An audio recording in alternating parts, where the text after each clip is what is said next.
Կրկին ողջունում եմ Չիբուկչյան լայվ YouTube-յանի բարիքի հետևորդներին, ես ներողություն եմ խնդրում, մենք տեխնիկական խնդիր ունեցանք, չնախատեսված, երևում է մի փոքր նորարարություններ էին կարելի ալիքի հետ կապված, որոշ բաներ խախտվել էր, հարգելի հետևորդներ, սա ամենատհաճ բանն է մեր աշխատանքի մեջ, խնդրում եմ բռնով մոտենալ, միայն թե ընթացքում հիմա պետք է որ ամեն ինչ նորմալ լինի, արդեն պետք է խնդրեմ արձագանքեք, եթե էլի առաջվա պես թե յակպայեք, ես ուշադիր կլինեմ, եթե հանկարծ ինչ-որ խնդիր առաջանա, շատ արագանցնեմ, նորից հիշեցնեմ, ովքեր որ չեն տեսել նորեն միացել, ուրեմն այսօր մեր հյուրն է Հանրապետություն կուսակցության նախագահ Արամ Սարգսյանը, շնորհակալ եմ պարոն Սարգսյան ջան ձեր ժամանակի համար։ Ես եմ շնորհակալ։ Այո, եւ խնդրում եմ, եթե պարոն Սարգսյանի ձայնը չլսվի, տեղյակ բեք։ Եթե լսվի, էլի ասեք, որ լսվում է, որ մենք ուրեմն վստահ լինենք, որ ամեն ինչ նորմալ է այս անգամ։ Խնդրում եմ ակտիվ արձագանքեք,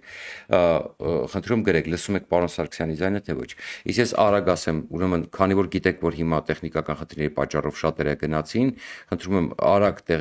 տարածեք, որքան կարող է լայքերով, ձեր կոմենտներով ուրեմն որպեսզի տարածվի եւ զանգակը չմոռանաք դնել բաժանորդագրվելուց, ովքեր բաժանորդագրվում են, որ միշտ ստանաք տեսանյութերի մասին տեղեկություններ։ Եվ նորից այսպես կկրկնեմ հարցս, բնականաբար շատերը նոր են միացել, պարոն Սարգսյան, խոսում ենք Իրանի մասին եւ ես մտահոգություն ունեի Իրանի եւ Հայաստանի զորավարությունների հետ կապված։ Մի կողմից սա լավ մեսիջ է ուրեմն Ադրբեջանին, որովհետև մենք տեսնում ենք, որ զարգացումներ այնպես են տանում, որ Ալիևը Թրամփի հատուկ բանագնաց Վիտկոֆի միջոցով փորձում էր լոբինգ անել ադրբեջանական շահերը Իրանի դեմ պայքարում եւ ինչ որ բան վստահաբար առաջարկել է։ Մյուս կողմից այսօր Իրանը աշխարհի համար մեկ թիրախն է եւ մենք զորավարություններ ենք անցկացնում Իրանի հետ։ Խնդրեմ ձեր տեսակետը, արդյոք սա Հայաստանին իմիջային վնաս չի հասցնի։ Ես համոզված եմ, որ Իրանն է դիմել Հայաստանին համատեղ զորավարժություններ անցկացնելու առումով եւ կարծում եմ ճիշտ չէր լինի, որ Հայաստանը մերժեր։ Ամեն դեպքում համաձայնվել են յուրաքանչյուր առանձին իր սահմանում կատարի դա։ Կարծում եմ, որ թե Միացյալ Նահանգները, թե Եվրոպան ըմբռնումով կմոտենան մեր փոխհարաբերություններին, առավել եւս Հայաստանի այսօրվա աշխարհաքաղաքական առումով փակ սահմաններ ունենալու պարագայում ընդհանուր առմամբ ԱՄՆ միշտ էլ ըմբռնումով է մոտեցել Հայաստան-Իրան փոխհարաբերություններին, հասկանալով մեր իրավիճակը, ընդհանուր առմամբ մենք վատ չենք ընդունում, երբ որ Միացյալ Նահանգների նախագահ Դոնալդ Թրամփը հայտարարում է, որ ինքը Էրդողանին սիրում է, Էրդողանն էլ իրեն է սիրում, դա չի նշանակում, որ Միացյալ Նահանգներն ու Թուրքիան որևէ տարաձայնություն չունեն, այդ տարաձայնությունները գնալով շատ ավելի մեծանում են, առավել եւս Իսրայելի հետ կապված, կարծում եմ նույն կերպ էլ իրենք կընկալեն մեր ժեստը Իրանին եւ դրա հետևում որոշակի շեղումներ չեն տեսնի։ Ամենայն դեպս ես կուզենայի, որ այդպես լիներ։ Ես կարծում եմ, որ այս զորավարժությունները առանձնապես մեծ արդյունք չեն ապահովելու, բայց կարծում եմ նաև դրա բացասական հետևանքներ էլ չեն ունենա։ Ամեն դեպքում սա հստակ է Ադրբեջանի ժողովրդին կամ Ադրբեջանի իշխանություններին, որ եթե դուք փորձեք Իրան եւ Միացյալ Նահանգներ հակադրության դեպքում Հայաստանի սահմաններում խժդժություններ անել, Իրանը միանշանակ դրան միջամտելու է։ Այսինքն սրանով Իրանը փորձում է դա ասել, որ ինքը ցամաքային գործողությունների հնարավորություն ունի եւ այդ հնարավորությունը կկիրառի Ադրբեջանի վրա։ Կարծում եմ Հայաստանը հենց այս համատեքստում է համաձայնել։ Պարոն Սարգսյան, դե հետաքրքրական մի նյուանս կա։ Մենք իրականում հասկանում ենք, որ բնականաբար եթե Հայաստանը հետաքրքիր է Միացյալ Նահանգներին, ապա կարող է աչք փակել Իրանի հետ կապված որոշ հարցերում։ Եվ մի տեղեկություն տարածվեց մի քանի օր առաջ, որ ուրեմն թուրքմենական գազն է փորձում swap տարբերակով Իրանի միջոցով գնել։ Ես ենթադրություն ունեմ, որ նաև ձեր ասացի տրամաբանության մեջ, որ սա կարող է լինել նաև Միացյալ Նահանգների միջամտությամբ, որովհետև մենք հասկանում ենք, որ ուղիղ Իրանին վճարելը հնարավոր չէ, եւ դա կհանգեցնի, այսպես ասած, պատժամիջոցների, բայց նաև մենք գիտենք, որ գոյություն ունի կենտրոնական Ասիա +1 ֆորմատ, այսինքն 1+5 ֆորմատը, որտեղ Միացյալ Նահանգները ակտիվ փորձում է աշխատել։ Մենք նաև գիտենք, որ Միացյալ Նահանգները հետապնդում է Կենտրոնական Ասիայի շահեր եւ շահագրգռված է միայն կենտրոնակ ոչ թե Չինաստանի մասով, այլ հենց Կենտրոնական Ասիայի կապել Հարավային Կովկասի տարածաշրջանը նաև իր ազդեցությունը իդեպ մեծացնելու իմաստով։ Կարող ենք ենթադրել, որ այդուամենայնիվ Միացյալ Նահանգները որոշակի դերակատարում ունի մեր էներգետիկ անկախությունը ապահովելու համար եւ այս Թուրքմենստանի հետ քննարկվող գործարքը այդ տրամաբանության մեջ է։ Միանշանակ ճիշտ է, ասեմ ավելին, ես շփվել եմ ամերիկյան, բրիտանական եւ ֆրանսիական որոշ շրջանակների հետ, որոնք զբաղվում էին ճանապարհներով եւ լոգիստիկայով եւ հիմնականում էներգետիկ լոգիստիկ խնդիրներով եւ այս առումով կարող եմ ասել, որ 3 թևերն էլ առանձին ասել են, որ տարանցումը Կասպիսով բավականին թանկ է նստում եւ իրենց պետք է ցամաքային ուղի, որպեսզի իրենք կարողանան ավելի էժանացնել այդ ճանապարհները։ Իսկ ցամաքային ուղին առանց Կասպիսը կտրելու միայն Իրանն է։ Այսինքն այդ միջինասիական հանրապետությունները հնգյակը պիտի մտնի Իրան, Իրանով Հայաստան, հետո Հայաստանով կգնա Վրաստան, թե Վրաստանից սև ծովով կանցնի, թե էլի կփորձեն սև ծովը շրջանցել ու ցամաքային տանել, եթե սև ծովն էլ փորձեն շրջանցել ու ցամաքային տանել, ապա Հայաստանից պիտի մտնի Նախիջևան, Երասխով դուրս գա եւ Մարգարայից մտնի Թուրքիա։ Ասեմ ավելին, կա ֆրանսիական Arterial անունով մի ընկերություն, որը զբաղվում է նման նախագծերի ինժեներական սպասարկմամբ։ Խոսակցություններ կան, որ հունվար ամսին այդ ընկերությունը Հայաստանի կառավարության հետ փաստաթուղթ է ստորագրել, մասնավորապես երկաթգծի մասով ներդրումներ անելու,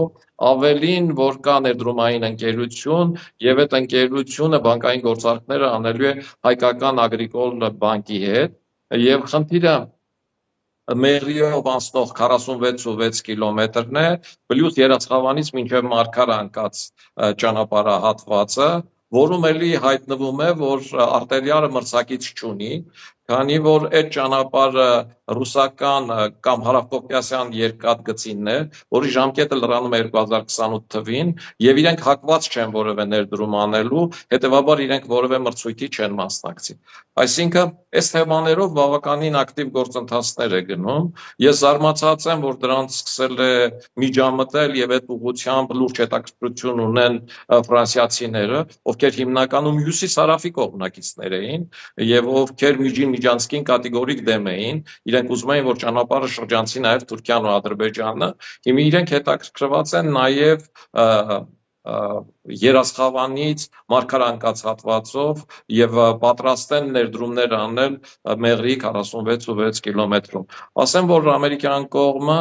արդեն 5 ամիս է Թրամփի իշխանության գալուց հետո անմիջապես սկսել է այդ ուղիներով զբաղվել եւ համապատասխան շրջանակներին, ովքեր որոշակի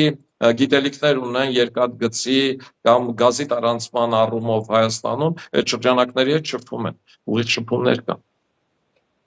Հետաքրքրական մի բան, այդուամենայնիվ Ալիևի հռետորաբանությունը չի փոխվում եւ ճիշտ է, Ալիևը հերթական հայտարարությունն է արել, որ իրենք ալտերնատիվ ճանապարհ են կառուցում Իրանի հետ, նոր է արել հայտարարություն, որ համարյա պատրաստ է այդ ճանապարհը թե ինչ-որ այդպիսի մի բան, բայց մենք ակնհայտորեն տեսնում ենք, որ Իրանը վտանգ է զգում Ադրբեջանից եւ ես գիտեմ, որ դուք մի փոքր լավատես եք, այսպես որ Միացյալ Նահանգները կպայմանավորվեն եւ հյուսիս-հարավ ճանապարհը կաշխատի, այդուամենայնիվ չնայած այդ հյուսիս-հարավը շատ հարաբերական է, որտեղ հյուսիս-հարավ նայած որ ուղղությամբ, այսինքն Սևծով, թե դեպի Ռուսաստան, այնտեղ տարբեր հարցեր են, բայց այստեղ կա նյուանս, մի հետաքրքրական հանգամանք, չեք կարծում, որ հիմա Թրամփը հայտարարություն է արել քիչ առաջ, որ եթե Իրանը չի գնում համաձայնության, ապա կարծես թե խուսափել չի լինում հարվածներից, ընդ որում կլինի պատերազմ Իսրայելի միջնորդությամբ։ Այսպիսի հայտարարություն է անում Թրամփը։ Այդուամենայնիվ Ալիևի խաղը, որը կառուցված է ակնհայտորեն ժամանակ ձգելու վրա, մեզանից ընթացքում էլ այդ ժամանակ ձգելու ինչ հնարավոր է ստանալու, բայց գլոբալ մենք հասկանում ենք, որ ինքը առիթ է ման գալիս ուրեմն ռազմական ճանապարհով իր հարցերը լուծելու, չեք կարծում, որ այդուամենայնիվ մինչև այս իշխանությունը կրոնական, քանի դեռ Իրանում է, անգամ եթե այս պահին հաջողվի անգամ միջուկային ծրագրի մի հրաշք տեղի ունենա եւ պայմանավորվեն, այդուամենայնիվ Միացյալ Նահանգներն ու Իսրայելը եւ քաղաքակիրթ աշխարհը, ամենայն դեպս Միացյալ Նահանգներից վերցնենք, որ երբեք չի վստահելու այս Իրանին, այս կրոնապետական Իրանին, այսինքն կոնկրետ այաթոլաների իշխանությանը եւ տենդենսը գնալու է, որպեսզի Իրանում այդուամենայնիվ իշխանապողություն տեղի ունենա։ Իդեպ հենց այդ նպատակով էլ նաև Տրամպի ինչքան է մենք խոսում ենք իր առաքինի այսօր եք խոսենք տնտեսական պատժամիջոցների մասին, բայց մենք վերջերս կարդացինք օրեր առաջ, որ իրանական արժույթը այսքան արժեզրկված ու ցածր չի եղել երբեք։ Իսկ սա էլ նախադրյալներ է ստեղծվում, կարծես թե երկրում տնտեսական ճգնաժամը խորացնելու եւ այաթոլաներին հեռացնելու իշխանությունից։ Չեք տեսնում, որ այդուամենայնիվ դժվար կլինի պայմանավորվել ԱՄՆ-ին եւ Իրանին եւ մենք պետք է պատրաստ լինենք վատթարագույն զարգացումներին եւ այդ դեպքում ինչ սпасել Ալիևից եւ ինչ գաղտնի պայմանավորություններ կարող էր ունենալ արդեն Ալիևը, հաշվի առնելով, որ Ուիտկոֆը գնացել է Իրան, հետո Իսրայել, հետո Միացյալ Նահանգներ եւ ինչ որ այդուամենայնիվ գաղտնի բանակցություններ են տեղի ունենում, իդեպ սա այն ինչ ես խորհուրդ էի տալիս ամիսներ շարունակ Հայաստանի իշխանություններին, արագ այդ նույն բանակցությունների մեջ մտնել Իսրայել Միացյալ Նահանգների, բայց մենք տեսնանք, որ դա անում է Ալիևը։ Խնդրեմ։ Ես կողմնակից եմ մշտապես վատթարագույն ծրագրերը նայելու եւ պատրաստ լինելու վատթարագույն։ Բայց պիտի ասեմ, որ Թրամփը այսօրվա իր հայտարարության վերջում ասում է, որ Օմանում տեղի ունեցող հանդիպումը այդ առաջին քայլն է։ Այսինքն ինքը մինչև այդ ասում էր, որ միայն ուղիղ հանդիպում, հետո ասաց, որ գիտեք ինչ, ուղիղ հանդիպումը ավելի արդյունավետ կլինի, քան միջնորդավորված։ Հետո Իրանը հայտարարեց, որ ուղիղով իրենք չեն հանդիպում, միջնորդավորված է լինելու, իրենք շարունակում են ասել, որ այդ հանդիպումը առաջին քայլն է։ Այսինքն Թրամփը ճիշտ պոկեր խաղացողի վարքագիծ է վարում, ինքը վերցնում է մաքսիմումը, հայտնում է մաքսիմումը, հետո կամաց իջնում է։ Թրամփի այս մոտեցումը արդեն հաշվարկելի է դարձել, եւ ես կարծում եմ, որ առաջիկայում Իրանի վրա հարձակումներ չեն լինի,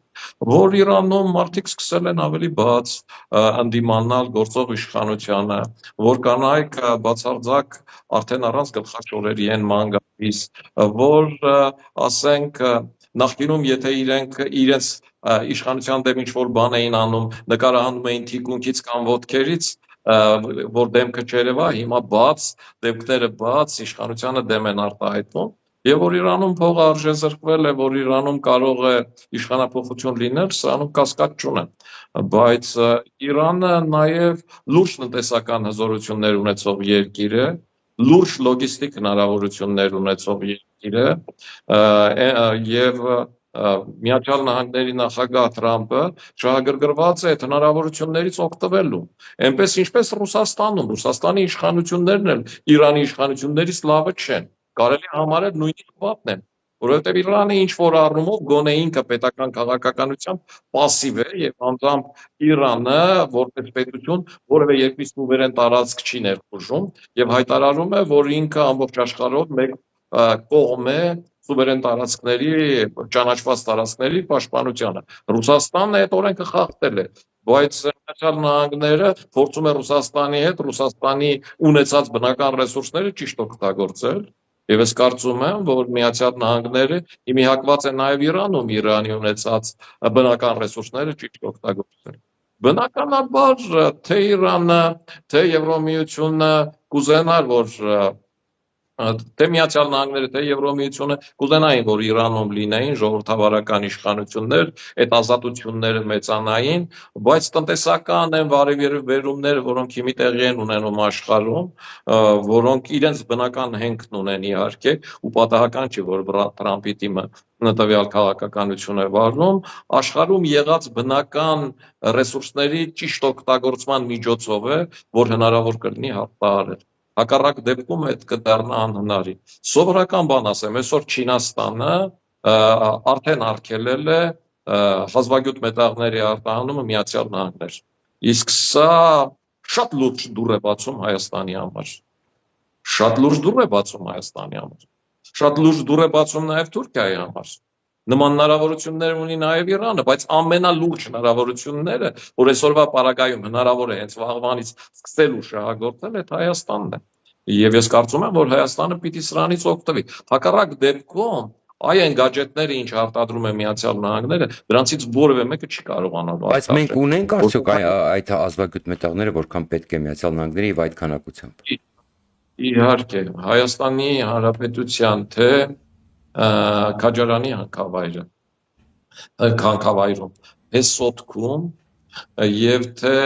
Հեղուտում մենք ունենք նման դրսևորումներ, ընդ որում Քաջարանում այդ դրսևորումները երևակված են։ Դա Քաջարան մեղրի ընկած հատվածի մեջ։ Այդ դեպքում ինչու մենք չենք առաջարկում Միացյալ Նահանգներին, կա արդյոք այստեղ վախ Ռուսաստանից, որտեղ մենք գիտենք, որ ամբողջ այդ բնական հիմնականում հանքավայրերը ռուսներին են պատկանում Հայաստանում, ինչու մենք այդ խաղակարգը չենք օգտագործում ունենք այս իրավիճակում եւ չենք առաջարկում Թրամփին գալ եւ շահագործել Հայաստանի հազվագյուտ մետաղները։ Ես 2000 թվականից այդ նույն հարցը տալիս եմ իշխանություններին, այդ մասին բարձրաձայնում եմ հնարավոր բոլոր եթերներով, ներառյալ օգտվելով ձեր եթերից, կար խնդիր, որ Հայաստանը իր հանքավայրերը, մետաղական հանքավայրերը ամբողջությամբ տվել է Ռուսաստանին, որն էլ շատ վատ են շահագործում այդ հանքավայրերը, ասեմ նույնիսկ այսպես ասեմ, վայրենի կերպով հանքավայրերի հարուստ մասերը վերցնում են, իսկ այն մասերը, որոնք պիտի հարուստի հետ համակցված, հարուստ մասի հետ համակցված կիրառեին, դրանք կողք են մնում հետագա օգտագործողի համար ավելի բարդացնելով, ինչ վերաբերվում է հազվագյուտ մետաղներին կամ բազմամետաղային հանքավայրերին, այս առումով Ռուսաստանը տեխնոլոգիաները չունի ժամանակակից այդ կորզելու եւ Ռուսաստանը ինքն է առաջարկում Միացյալ Նահանգներին իր մոտ այդ բազմամետաղային հանքավայրերի կամ հազվագյուտ մետաղների հանքավայրերի համատեղ շահագործումը, որովհետև դրանք լուրջ տեխնոլոգիական process-ներ են ու դրանց ճիշտ չկիրառումը այդ մետաղների գինը կորզումը կարող է ավելի թանկ դարձնել, քան ստացված մետաղների գինը, ինչը այսօր ապահովում է Չինաստանը։ Եվ այս առումով ես կարծում եմ, որ մինչև Արցախյան պատերազմը Հայաստանի Հանրապետության իշխանությունները մտածել են, որ մեր ունեցածը տալիս ենք Ռուսաստանին, Ռուսաստանին չնեղացնենք, նրանք էլ կպահեն Արցախը, հետևաբար անառիկ կլինի նաև Հայաստանի սահմանները, հապկով եւ այլնով, դե պատերազմ չկա, մի քիչ վատ ենք ապրում, ոչինչ, կարևորը պատերազմ չկա ու Արցախը մերն է, այս սկզբունքով չեն գնացել որևէ մեկին որևէ բան առաջարկելու։ Պատերազմից հետո արդեն առաջացավ նոր իրավիճակ եւ այս նոր իրավիճակում որոշակի քայլեր սկսվեցին արվել, մասնավորապես սպառազինություն գնել, չգիտեմ, Եվրոպայից, սպառազինություն գնել Հնդկաստանից, փաստաթուղթ ստորագրեցին Միացյալ Նահանգների հետ, ասենք, ռազմավարական գործընկերության խարտիայի, ԵՄ-ի մեր առաջարկած համաձայնագրին համաձայնեցին, ինչ որ բաներ անում են, սա փաստ է, բայց անում են շատ դանդաղ, անում են ոչ լիարժեք, օրինակ բանակի վերափոխման, վերազինման գործընթացը շատ դանդաղ է գնում եւ կողքի աչք հետ չի էլ տեսնում, մարդիկ ում զավակները ծառայում են բանակում, նրանք այդ փոփոխությունը չեն տեսնում, այսինքն կան բաներ, որոնք պինդ քննադատել է պետք, որոնք անընդհատ կողքի աչքով տեսնել ու բարձրաձայնել է պետք, եւ այս առումով ես կարծում եմ Հայաստանի Հանրապետության իշխանությունները ոչ թե պետք է դժգոհեն են մարդկանցից, ովքեր սա բարձրաձայնում են, այլ ընդհակառակը պիտի շնորհակալություն հայտնեն։ Խնդիրը չի վերաբերվում նախկին իշխանություններին, որովհետև նրանք դա չեն բարձրաձայնում։ Նրանք ուրիշ բան են բարձրաձայնում, նրանք ասում են, որ Հայաստանը պիտի շարունակեր Ռուսաստանի հետ մնալ, Հայաստանը պիտի իր հանքավայրերն ու էներգետիկ հնարավորությունները տա Ռուսաստանին ամբողջությամբ, Հայաստանը պիտի սպառազինություն, զենք ու զինամթերք գնի Վլադիմիր Վլադիմիրից Պուտինից եւ Հայաստանի անվտանգությունը կարող է ապահովել միայն Ռուսաստանը։ Այսինքն նրանց առաջարկածը այս համատեքստում է։ Իմ եւ ձեր առաջարկածը բացարձակ այլ համատեքստում է եւ այս առումով ես միանում եմ ձեզ, որ Հայաստանի Հանրապետության իշխանությունները ոչ միայն թերացել են, այլ շատ ուշացրել են այդ գործընթացը Հայաստանի բնական ռեսուրսները, մասնավորապես Քաջարանի ձախ ափը Միացյալ Նահանգներին առաջարկելու։ Ես արդեն հոգնել եմ այս թեմայով ասելուց, որովհետև ձախ ափի լիցենզիան տրված չի, ռուսները չունեն այդ լիցենզիան, մենք կարող ենք ձախ ափը տալ Միացյալ Նահանգներին ու մրցակցության արդյունքում ռուսները վաճառեն իրենց եղած ջրի գնով Միացյալ Նահանգներին ու հեռանան այստեղից։ Իդեպ շատ հետաքրքիր թեմա, մենք անպայման կանդրադառնանք նաև Գյումրիի ընտրություններին եւ այդ համատեքստում ուրեմն իշխանությունների Եվրադաշինքի ուրեմն այլ դերակատարներին անպայման այդ թեմային Հայաստանի որքանով դա կազմի Հայաստանի եվրոպական ապագայի վրա մենք փորձենք դա քննարկել անպայման հաղորդման մի հատվածը դրան են պատրաստած, բայց այդուամենայնիվ հիմա ձեր ասացին կոնտրեմ անդրադառնամ, տեսեք դուք ֆրանսիացիներին ասեցիք, որ հետաքրքրված են արդեն, չէ՞, մեր երկաթգծերով։ Այսինքն դա շատ լավ է եւ առողջ արտերիալ ընկերությունը, ֆրանսիական արտերիալ ընկերությունը։ Այո, դուք արդեն հստակ անունով եք ասում, այսինքն հստակ հասցեով եք ասում եւ այլն։ Ես նայում եմ, ուրեմն, տարածվեց մի 3 չառաջորդն էր, ուրեմն, եթե չեմ սխալվում, այդ պաշտոնը հերթատեսային, չէ, հանրային մի րոպե, հրահը, եթե չեմ սխալվում, նախագահ Տիգրան Հակոբյանը, մոռանում եմ անդադրա անունը, ուրեմն հերթատեսային ռադիոյի չէ, մի րոպե, վերահսկողական ֆունկցիան որ ունի հերթատեսային, մոռացա էլի, մտքից տարավ կներեք, ուրեմն Տիգրան Հակոբյանը ասում է, որ երկու ֆրանսիական ընկերություն ազգային ժողովում, եթե չեմ սխալվում հայտնել է, երկու ֆրանսիական հեռուստաընկերություն փորձել են հայկական մուլտիպլեքսում, հանրային մուլտիպլեքսում իրենց հաղորդումներ հեռարձակեն եւ ինքը դեմ է դուրս եկել, իշխանությունները դեմ են դրան եւ ինքը այսպես պաթոսով ասենց ասում է, որ դե մենք ասում ենք, չէ, եւ դա ոչ միայն ռուսներին է վերաբերում, այլ հիմա էլ ֆրանսիացիներն են մտել, այս դեմագոգիայի արդյունքում, երբ որ մենք չթողեցինք, որ մեր բարեկամ ֆրանսիական ընկերությունները մտնեն հանրային մուլտիպլեքս, մենք ստանում ենք հետեւյալը. դեմագոգիա, որի տակը մնում է, որ ռուսական հեռուստաընկերությունները շարունակում են մնալ հանրային մուլտիպլեքսում, մենք մերժում ենք մեր բարեկամ Ֆրանսիային, ստացվում է, եւ այսինքն թողնում ենք նույն ստատուս քվոն, ինչ որ կա։ Հիմա այս համատեքստում, երբ որ ֆրանսիացիները անդադ ամեն կերպ փորձում են, եւ դա նայ ինչի մասին է խոսքում, նաեւ ձեր ասածը, որ մեր բարեկամ Ֆրանսիան նույն մեկը փորձում է անդադ մտնել Հայաստան, բայց անընդհատ արհեստական խոչընդոտներ են ստեղծվում։ Օրինակ, եթե հիմա մի հետարքիր հանգամանք է, լավ, ենթադրենք, մենք չէինք թողնում, որ հանրային մուլտիպլեքս մտնի, այս իմաստով ցանկալի չի։ Ընդհանրապես, լավ, ցանկալի չի։ Ադրբեջանը ինչ արեց։ Ադրբեջանը վերցրեց USAID-ը փակեց, USAID տեսակոչվում, ամերիկյանը, այն վաղ հələ հայտնի չէր, որ Թրամփը դա վերացնելու է։ Ընդ որում վերացնելու հարցը չի, ինքը պետքարտուղարության տրամադրության տակ է։ Եվ որպեսզի աշխարհին ցույց տա, որ տեսեք, սա մենակ USAID-ին չի, Սպուտնիկը հանեց, Դոմ Մոսկվին հանեց, ինչքան գործակալական բան կա, Ադրբեջանից ռուսական հանեց։ Այսինքն, ըստ էության ռուսների վրա ծախեց USAID-ի փակումը, արևմուտքի վրա ծախեց ռուսական գործակալական ցանցի փակումը։ Հիմա եթե մեր իշխանությունները ազնիվ եվրոինտեգրատորներ են, արտակարգ առիթ էր հիմա, որ ասել ֆրանսիական ընկերություններին մենք մերժեցինք, ուրեմն ստիպված կամ ֆրանսիականներին էլ ենք թողում, ռուսականները փակում ենք։ Ուրեմն այսինքն չենք թողում ռուսականներն փակում կամ նրանց էլ ենք թողում ու ամերիկյանները կթողենք եւ այլ։ Ես վստահ եմ ռուսները կհամաձայնվեին հանել իրանց հեռուստաընկերությունները եւ ոչ մի աղմուկ չէր առաջանա։ Բայց մենք տեսնում ենք միայն դեմագոգիա։ Չեք կարծում, որ սա վտանգավոր քաղաքականություն է, երբ որ մենք մերժում ենք եւ հակառակն էլ չենք անում։ Ես ընդհանրապես հայկական մուլտիպլեքսի տրամաբանությունը կամ նման մեկնաբանությունը չեմ հասկանում։ Մի պարզ բանով Հայաստանում ֆրանկոֆոնիայի համաժողով է լինում, Հայաստանը համարվում է ֆրանկոֆոն երկիր եւ Հայաստանում ֆրանսիական որևէ հեռարձակվող կապուղի չկա։ Դա շատ վատ է, շատ վատ է։ Եվ այս առումով որևէ կերպ ընկալելի չի, թե ինչու են մերժում։ Այն որ ռուսական հեռուստաընկերությունները իրենց մուլտիպլեքսով, ասենք նույն TNT հեռուստաընկերությունը Պավել Բոլիայի բերանով ծաղրանքի է ենթարկում ոչ միայն Հայաստանի Հանրապետության վարչապետին, այլ նրա կնոջ ու նրա դստերը։ Եվ ես չգիտեմ Հայաստանի հեռարձակման այդ համապատասխան հանձնաժողովին այդ դուր է գալիս։ իրենք դա թույլ են տալիս, իսկ ֆրանսիական ընկերություններին թույլ չեն տալիս։ Ինչ վերաբերվում է Հայաստան-Ֆրանսիա փոխհարաբերություններին,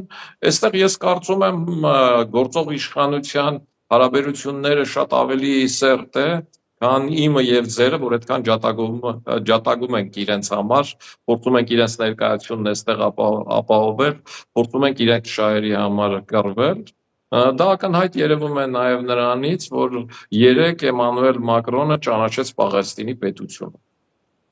Ու այստեղից ես հասկացա, թե ինչու այն ժամանակ Հայաստանի Հանրապետության իշխանությունը ճանաչեց Պաղեստինը ամենաանհարմար պահին։ Կներեք, բայց վարչապետը արդեն խոստովանել է, որ Թուրքիայի խաթր է ճանաչել, ինքը թուրք լրագրողների մոտ դա ասեց։ Ոչ էր ասի Ֆրանսիայում Էմանուել Մակրոնն էր ինձ ասել, որ ես ճանաչեմ։ Ինքը պիտի ես կարծում եմ, որ Հայաստանը այսօր արտաքին քաղաքական իր բոլոր խնդիրներում,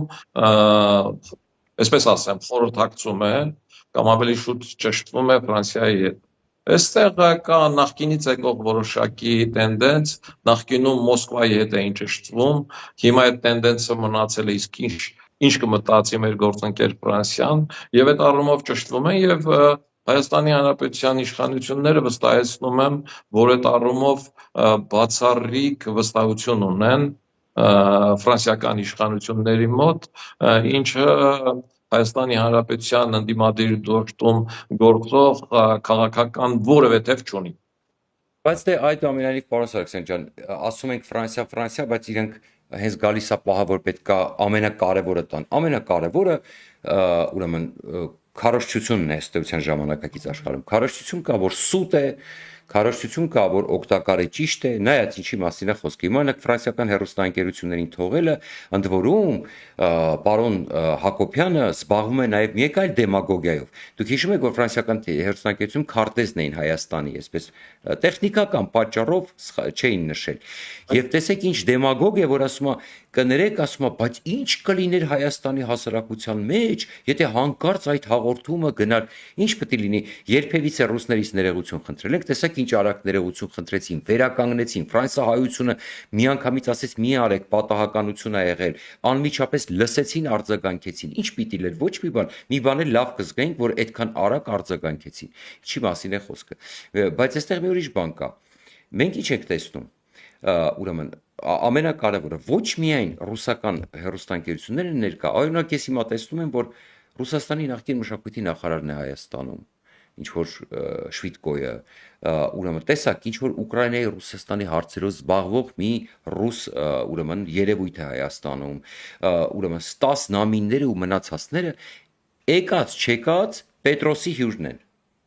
Եվ մենք չենք տեսնում ոչ ուկրաինացի, հələ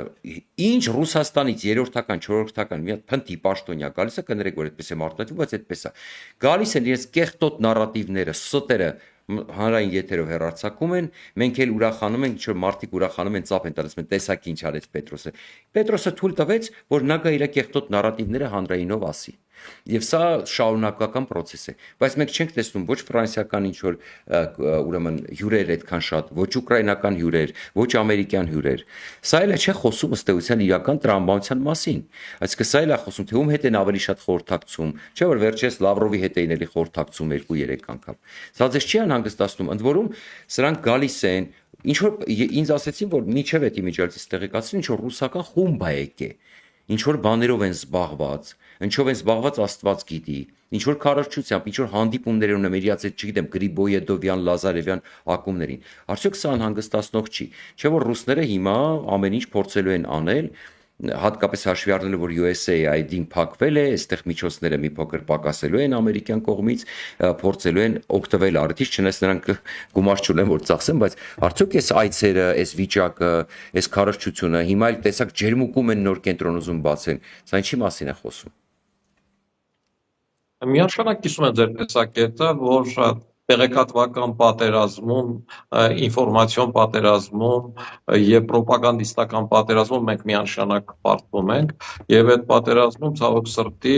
առաջի ջութակի դեր տանում են ռուսները եւ ռուսական արբանյակ կուսակցությունները Հայաստանում, ում մենք 5-րդ շարասյուն ենք անվանում եւ այդ ցանկը կարելի է շատ թվարկել Դեր ասած բոլոր դեմքերի հետ համաձայն եմ, բացի Ստասնամենից, ում հետ լավ հարաբերություններ ունեմ, եւ ում Հայաստանի Հանրապետության քաղաքացիության հարցի առումով ես եմ միջնորդել, որ արագ տան, ինքը վաղուց է Հայաստանում, ինքը իսկապես հրաշալի նկարիչ է, շատ լավ երաժիշտ է, աշխարհի քաղաքացի, ինքը ավելի շատ Միացյալ Նահանգների հետ է շփում, Դենիրոյի ընկերն է եւ այլն։ Այս առումով շատ հաճելի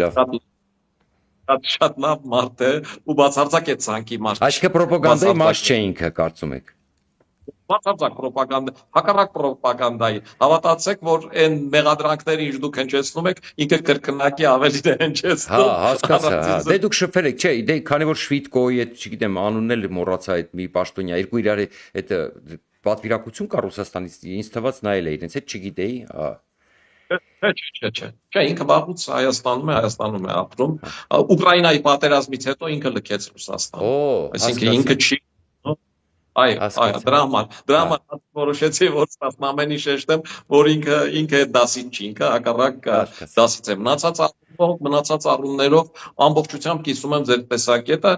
եւ վտանգներ, այո, տեսնում եմ, իհարկե տեսնում եմ, պարոն Չիբուրչյան։ Եվ վտանգը տեսնում եմ հետևյալ համատեքստում, որ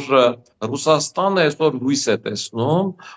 Հայաստանում իրականացնել ընտրությունների միջոցով այն օպերացիան, ինչը իրականացրեց Վրաստանում, իշխանության բերելով Իվանիշվիլիին։ Եվ այդ առումով իրենք լուրջ աշխատանքներ են անում, եւ այդ թիմերի ձեր թվակած մարդկանց այցելությունները Հայաստան այդ նպատակն ունեն։ Համախմբել Հայաստանի Հանրապետության 5-րդ շարասյանը, փողոցային գործընթացներով թույլատրել Հայաստանի Հանրապետության իշխանությունը, մաշեցնել, ինչպես ասում էր, դասականը մինչև քոքը, իսկ ընտրությունների ժամանակ նեյտրալ տեխնացույով, որը ինչ որ ով քեզոք կերևա, ոչ ռուսական, ոչ արևմտյան դաշտում, փորձել նման տեխնացույով վերցնել իշխանությունը։ Ռուսաստանի այս տարածաշրջանում մնալու միակ հնարավորությունը դա է, որովհետև դուք էլ նշեցիք ու ձեր հետ համաձայն եմ, որ Ադրբեջանը ամբողջությամբ ժողովրդական բարբառով ասած, նույնիսկ լրատվական կայքերը ռադարեց Ադրբեջանից։ Այսինքն այսօր Ռուսաստանը Ադրբեջանում ներքին ազդեցության կլոր զրո ռեսուրս ունի։ Եվ այդ առումով կարելի է նախանձել իրենց, այո։ Մենք ոչ միայն չեզոք չենք, մենք դեռ ռուսական ազդեցության շատ լուրջ ռոպագանդիստական ազդեցության ենք պահում Հայաստանում։ Եվ այս առումով պիտի ասեմ, որ իրենք Ադրբեջանով արդեն Հայաստանի վրա ազդելու հնարավորություններ չունեն, եթե դա չբխի Ադրբեջանի շահերից։ Այսինքն Ադրբեջանի ինքը չուզենա իրեն ձեռնատու չլինի սահմաններին որոշակի պրովոկացիաներ անել, Ռուսաստանի ասելով չի անի։ Այսօր իրեն ձեռնատու է, որովհետև իրեն ով չի ալարում ճնշում է, որպեսզի ինքը համաձայնել է 17 կետերին գնա ստորագրի։ Ով հանդիպում է ասում այ շատ ապրեք, որ հասակ այդ 17 կետերի համաձայնության, դուք մտքի տիտանեք, հիմա ժամանակն է այդ ստորագրելու։ Իսկ քանի որ ինքը չի ուզում այդ ստորագրի, որոշակի հույսեր է պայպայում այլ խնդիրների առումով, ինքը փորձում է դրանից որ շեղել, որ իրեն էլ այլևս այդ հարցով չդիմեն, ինքը այս կրակոցներն է անում, ինչով նաև սպասարկում է Հայաստանի ներսում գործող 5-րդ շարասյանը, որ նա փողոցներում գարնանը սկսի նոր ակտիվություններ ու այդ ակտիվության արդյունքում թուլացնի պետությունը եւ այս համատեքստում Ալիևը դուրս կգա նաև այդ ճնշումների համատեքստից եւ նաև այդ Ռուսաստանից եկած թևը փորձելու է Հայաստանում կոնսոլիդացնելով ռուսական ազդեցության ուժերին նրանց մեջ ընտրել որոշակի անհատի ում անունը չեն տա, հավանաբար կպահեն 2026 թվին ու մի գեղեցիկ օր կբարձրաձայնեն, որ այս ինչ մարդն է լինելու միացյալ ընդդիմության տեխնացուն ու ինչքան էլ Ռոբերտ Քոչյանը, Սերժ Սարգսյանը իրար հակադիր բաներ ունեն, բայց այս տեխնացուի առումով ու գործող իշխանությանը վռնդելու առումով, որը չարիք է Հայաստանի համար, մենք միավորվում ենք։ Այնպես ինչպես դա արեցին Գյումրիում, այսինքն նույնիսկ սպանության խնդիրներ կար Վարդան Ղուկասյանի եւ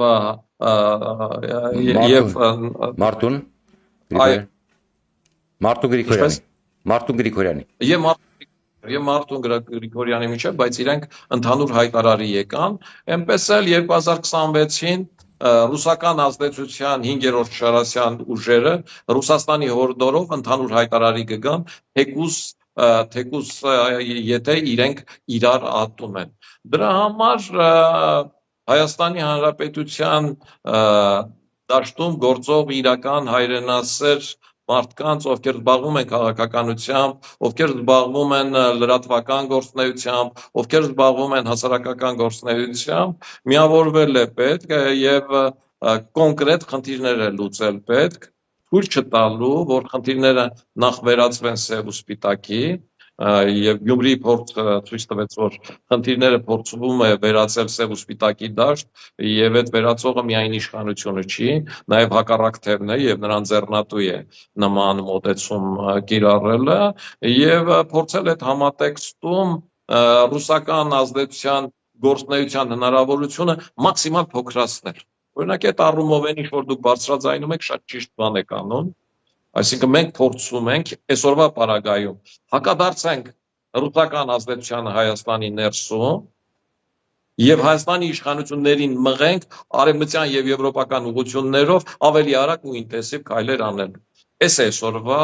մեր աշխատանքը Հայաստանի ներքաղաքական դաշտում։ Տեսեք, մի հետաքրքիր հանգամանք կա։ Դուք շատ ճիշտ նշեցիք։ Ես իդեպ նկատում եմ եւ արդեն ինչքան ժամանակ է զգուշացնում եմ, կա մի տենդենս նաև մեր հարգելի հետևորդներին տեղեկացնեմ, որ այո, կերպարանափոխված են գալու այս անգամ, այնպես չի, որ գալու են, այսինքն երկու կողմով են գրողում, եւ բացահայտ ռուսական ուրեմն քարոզչությունը, ռուսական դեմքերով կամ պրոռուսական դեմքերով, եւ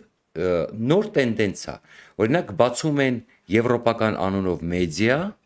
բայց իրականում տակը գնում է ռուսական քարոզչություն։ Ստեղծում են փողեր են ծախսում YouTube ալիքների վրա, դեմագոգների, պոպուլիստների, ծախվողների, որոնք ներկայանում են որպես արևմտամետ, բայց ասում են Ուկրաինան մեզ հետաքրքիր չի։ Ընդհանրապես հետաքրքիր չի, այն դեպքում որ ուզենք չուզենք, մենք կախված ենք եւ Ուկրաինայի պայքարի շնորհիվ ենք, որ մենք միջև հիմա անկախ ենք, հա, եւ այսպիսի տարբեր ձևերով են գրոհելու, ներկայանալով որպես իբր արևմտամետ, բայց առաջ տանելով ռուսական նարատիվները։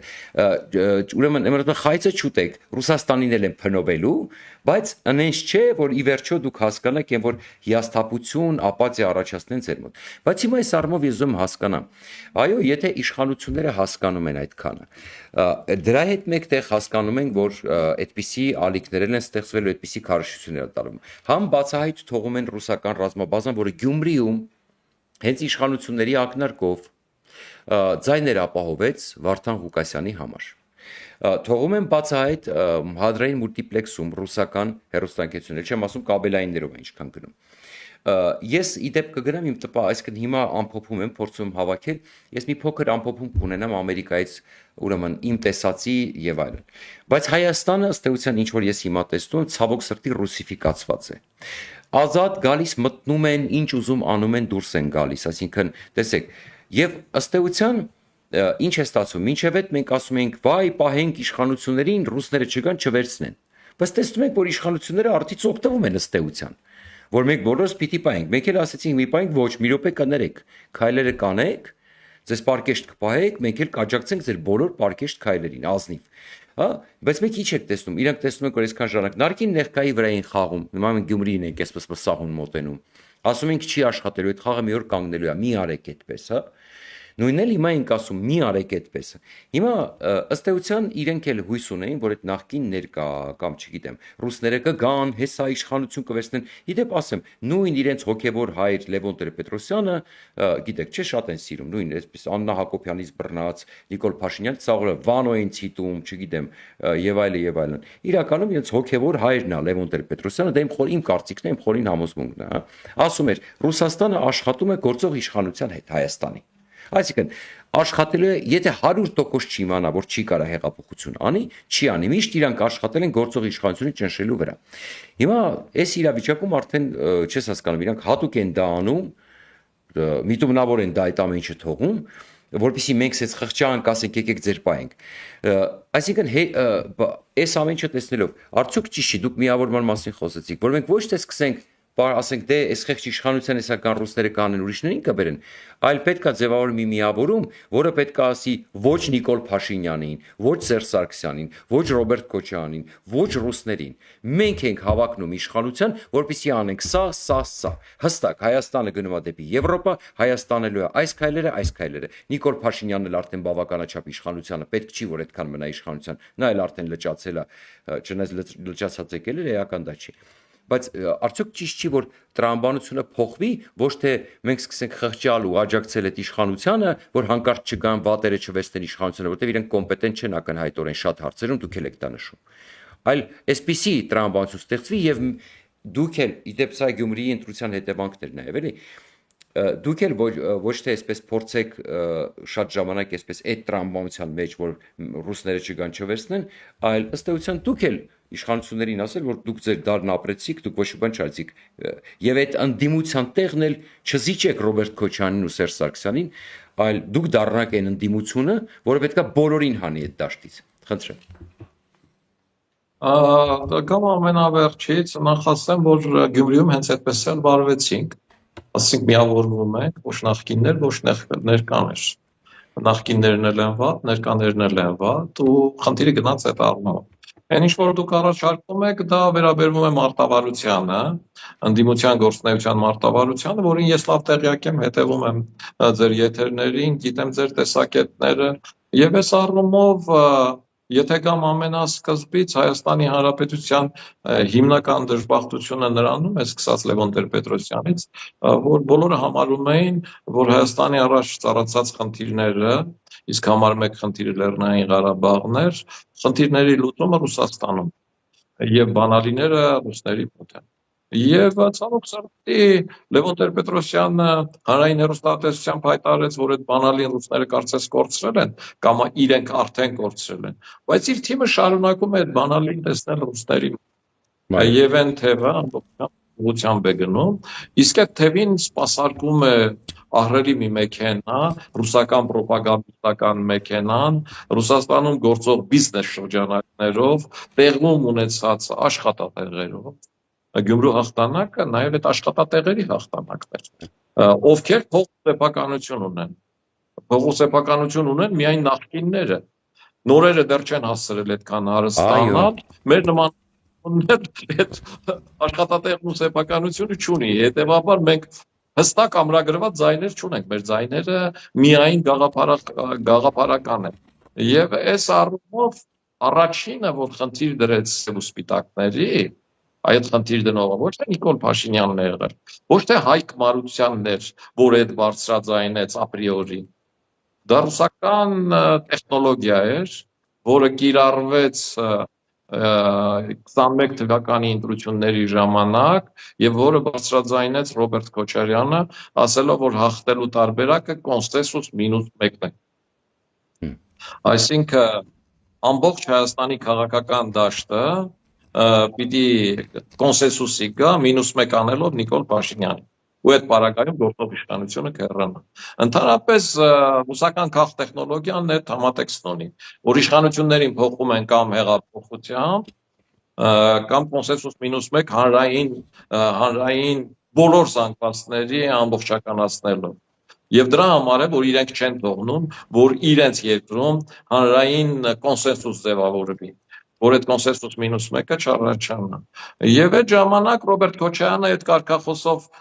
մտավ քարոզարշավի, այսինքն կամ մենք ենք, կամ Նիկոլ Փաշինյանը։ Ու այդ համատեքստում մաքսիմալը ինչ կարող էին անել դիմադիր քաղաքական ուժերը, ասել, որ լսեք, դուք ավելի վատն եք, ձեզ հեռացրել են, քան այս եկածները, որովհետև այս եկածները թեկուզ պատերազմում պարտվել են, բայց նրանք ինչ-որ բաների հետևություններ արել են։ Նույնիսկ վատագույն երազում ես չեմ կարող պատկերացնել, որ Ռոբերտ Քոչարյանը, Սերժ Սարգսյանը կամ Լևոն Տեր-Պետրոսյանը կասեին թող Զվարթնոց օդանավակայանից ռուսները թողնեն դուրս գան, որտեղ իրանք այլևս պետք չեն, կամ հապկում գոնե սառեցնեին, կամ Միացյալ Նահանգների հետ գոնե ստորագրեին ինչ-որ խարցիա։ Անհնարին էր այդ, կամ եվրոդիտորդներին հրավիրեին։ Այսինքն, երբ որ դնում ենք ընդհանուր նույն հարթության մեջ ու ասում ենք երկուսն էլ շատ վատ են, այդտեղ անարդարացի բան կա։ կա վատը եւ շատ վատը։ Թեկոզը Իհարկե այդ տենց, մխիթար թեկոզը տենց։ իհարկե այդ մխիթար իշխանություններին, բայց երբ որ գալիս է մի պահ, որ ժողովրդի քվեարկության արդյունքում, իսկ ժողովուրդը քվեարկել է ելնելով իր գործատուից, իրեն արած նախկին լավությունից եւ այլնից, ոչ թե այն գաղափարից, ոչ թե դրանից, որ միացել ենք, ասել եք դուք երկուստ էլ վատ եք ու ժողովուրդը գալի միանում է։ Չէ, այդպես չի։ Հայաստանում ընտրությունները Գյումրին ցույց տվեց, որ դա բացարձակ այդպես չէր։ Նախ պիտի ասեմ, որ այսինքն ժողովրդի այս ընտրության պարագայում հայտնվում է ինչ որ կարգավիճակում, որում մենք հայտնվեցինք Երևանում։ Երևանի ընտրություններից հետո։ Ու Երևանի ընտրություններից հետո կամ մենք պետք է միանայինք, չգիտեմ, Դոնբասներում ելույթ ունեցող Թևանյաններին, կամ պիտի միանայինք, կամ պիտի աջակցեինք, որ իշխանությունը չանցներ Թևանյաններին, անցներ նրանց, ով քիչ թե շատ կարող են, չգիտեմ, Եվրոմիության անդամակցության գործընթաց սկսելու օրինագծին կողմ քվեարկել, այսինքն Ավինյաններին։ Եվ այս պարագայում միանշանակ է, որ ռուսամետների թե բալանսավորողների համատեքստում, որի ընտրությունը մեզ պարտադրել է ժողովուրդը, մենք պիտի ընտրեինք բալանսավորողներին։ Այսօր Հայաստանի Հանրապետության իշխանությունները ունեն ադմինիստրատիվ ռեսուրս։ Եվ բնականաբար դուք էլ ասել եք, որ խոսեք այդ թեմայով, թե Սարիկի քվեները որտեղից են, այդ ադմինիստրատիվ ռեսուրսը կիրառվել է եւ օգտագործվել է։ Կարծում եք այն գաղափարները, որ ես ու դու բարձրաձայնում ենք, բարձրաձայնենք, այդ ադմինիստրատիվ ռեսուրսը չի օգտագործվելու։ Միանշանակ օգտագործվելու, իրենք չեն լսելու այն գաղափարները, ինչ ես ու դուք ասում ենք։ Մենք պիտի իրավիճակը ճիշտ գնահատենք։ Մենք իրավիճակի ճիշտ գնահատման առումով այն ինչ որ դուք առաջարկում եք, մարտավարությունը ճիշտ ու ժամանակին պիտի կիրառենք։ Գյումրիում մենք ունեցել ենք բացթողումներ եւ իհարկե այդ բացթողումները ռոպագանդիստական դաշտից են եղել, ես այդ բանը բարձրաձայնել եմ էլ, Իմը կոռեկտ չեմ համարում այդ ասել, չնայած կան բաներ, որոնք կար ընդհանուր չաթ, որում գրվում էինք այդ միավորված ուժերով, այնտեղ բարձրաձայնել եմ ու կարող եմ ասել։ Գյումրեցիները վատ են ընկալում, երբ որ Երևանից մարդ է գնում քարոզչություն անելու։ Դրա համար ես ինչ եմ արել, ամենաառաջին օրն եմ գնացել, մեկ էլ ամենավերջին։ Պետք չէր։ Ես չհամարեցի ճիշտ, որ ես պիտի Լևոն Բարսեղյանի հետ փողոցում, ասենք, բաժանեմ իր բուկլետները։ Ինչու, որովհետև ինձ տեսնելուց հարցեր են տալիս Թուրքիայից, Ադրբեջանից, սահմաններից։ Իսկ երբ որ Լևոն Բարսեղյանը մենակ է, ասենք, կամ 5-6 երիտասարդի հետ, որոնք գոնե նույն գլխարկներն են կրում, զրույցի թեման ուրիշ է։ Լևոն Բարսեղյանը ճանաչում է գյումրեցիներին ու գիտի ում հետ երկար զրույց անի, ումը բուկլետ տա ու գնա, իսկ ում կողքը նստի ու հետնել նարդի խաղա ենթադրենք։ Այսինքն այս համատեքստը կար։ Երկրորդ կար համատեքստ, որ առաջին օրվանից փորձում էին ցույց տալ, որ մենք որևէ կերպ իշխանության հետ չենք միանալու, այս չենք անելու, այն չենք անելու, իշխանությունը վատն է եւ ամբողջ քարոզչական գործընթացը գնում էր ԿՊ-ի դեմ։ Այս արդարանալու նման բան է, քաղաքական գործիչը չպիտի արդարանա։ Ինքը պիտի ասի, որ եթե այդպես է արել, ինչի համար է արել։ Ես օրինակ առաջարկեցի, ասացի, որ այո, քարոզարշավի ժամանակ պետք է աշխատել նաև արմունկներով։ Այդ քաղաքավարի պահվածքը, որ մենք շատ կուլտարական ենք, որևէ մեկին չենք վիրավորի, եկեք ընդհանուր հայտարարի գանքի, ասեցինք ով արձագանքեց։ Ակնհայտ չէր, որ այնտեղ արձագանքող չկա։ Հենց առաջինը վարչապետն էր սկսել, որ նկուղներից դուրս են գալու իրենց նկուղներից, իրենց եղածը պաշտպանելու համար, այդ ում էր ասում ինձ ու ձեզ, ինչ են նկուղներում մնացել։ Այդ մարդիկ մեղավոր էին, իրենք վաղուց պիտի դատարանում լինեին, ոչ թե իրենց նկուղներում հնարավորություն էլ ունենային այդ նկուղներից դուրս գալու, մեր դեմ էլ պայքարելու, իրենց դեմ էլ պայքարելու, իրենց հաղթելու։ Դրա մեղավորն ով էր։ Ասենք տպավորություն էր, որ այդ 2008-17 թվականի Նիկոլ Փաշինյանն է, որ ընդդիմադիր է, ոչ թե երկրի վարչապետն է, որ արդեն 3-րդ տարի։ Այդ ելույթներն ունենում ես համար, ում ես ինչ ասում։ Բայց այդ համատեքստում, ասենք, պետք էր նաև քննադատել իշխանությանը։ Բայց ես առաջարկեցի, որ քննադատության ամենալուրջ սլակը ու արմունկներով աշխատելու ուղղությունը ուղղորդեք նաև նախկինների վրա։ Այդ Վարդանիկի, Մարտունիկի, չգիտեմ, ես իմ ինչիկների ուղղությամբ, ովքեր Դոնբասներում ելույթ են ունենում։ Եվ այդ ունեցեք բավականին կոշտ, որովհետև մարդիկ, որոնք չեն ընդունում ներկաներին, իրենք ավելի շատ չեն ընդունում նախկիններին։ Ու երբ որ դուք միանում եք միայն այն նախկինների ասացին ներկաներին քննադատելու, դուք ապահովում եք այդ կոնսենսուս -1-ը։ Դառնում եք այդ Ռոբերտ Քոչարյանի ու ռուսական համապատասխան թևի օրինած խաղի համապատասխան գործիքը։ Նաև սա էր, որտեղ մեզ ով է քվե տալու։ Մեզ քվե է տալիս նա, ով դեմ է ներկաներին, ով դեմ է նախկիններին։ Իսկ ով է ասում, որ ներկաներին ու նախկիններին քվե տվողը ներկաներին ու նախկիններին հավասարապես վատն է համարում։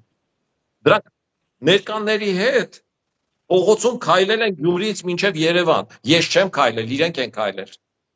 Եվ իրենք չեն ուզում համարեն, որ իրենք սխալ են արել քայլերը։ Իրենք համարում են, որ ճիշտ են արել, բայց սրանք արդեն թերացել են եւ 7 տարի է իշխանության են, այո։ Դուք ճիշտ եք ասում, որ ինչ որ պահից պիտի ասվի, որ Նիկոլ Փաշինյանը պիտի հեռանա, բայց այդ պահի այլևս չառաջադրվի կամ առաջադրվի պիտի հեռանա, բայց այդ պահի ճիշտ ընտրությունը այդ մարտավարություն է, ընդդիմության մարտավարությունն է,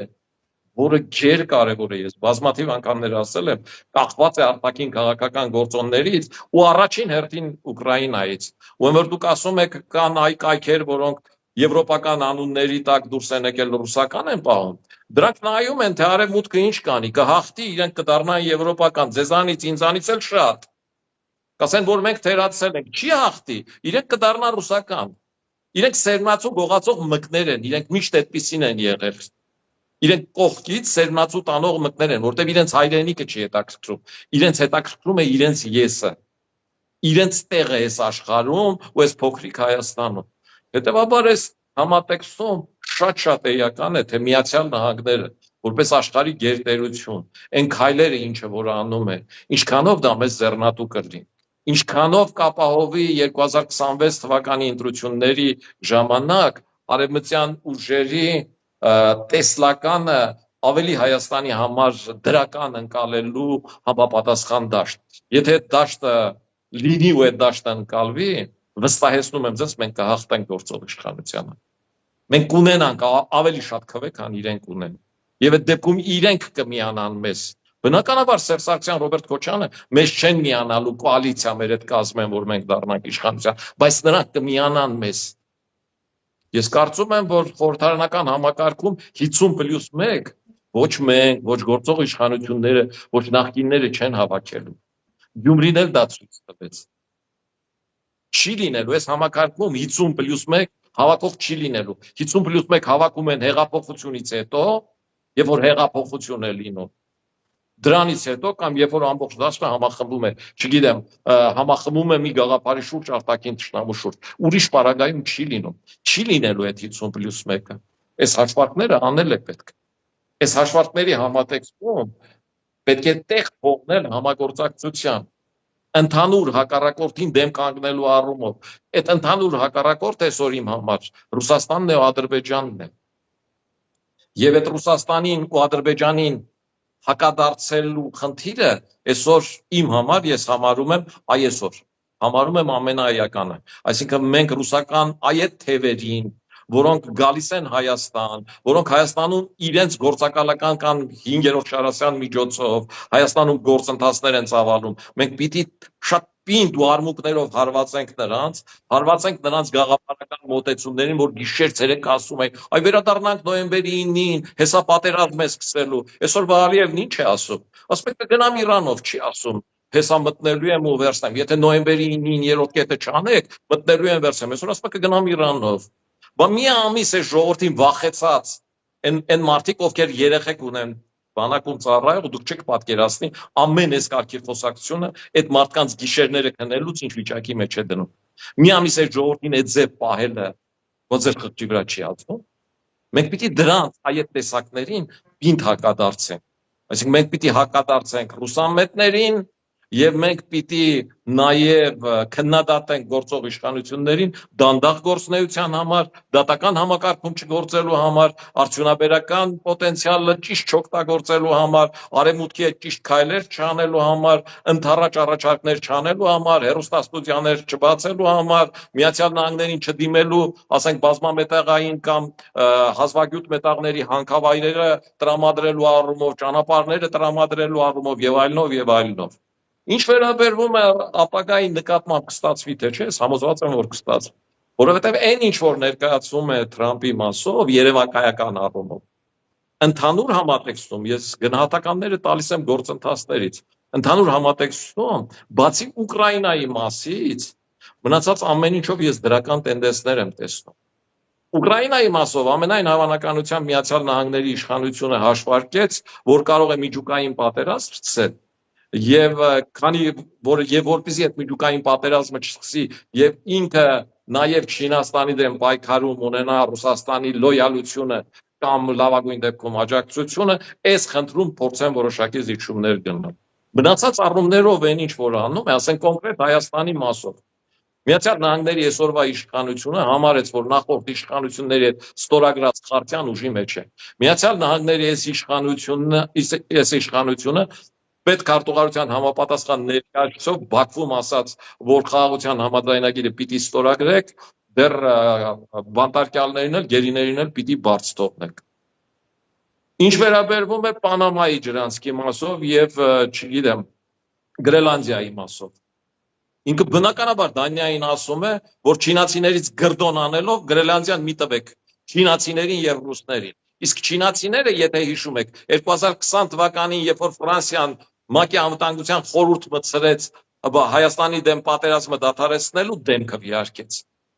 Հիմի Միացյալ Նահանգներն ասում է, այ այդ Չինաստանին մի տվեք Գրելանդիայում գրդոն անելով այդ ափերում իր ռազմական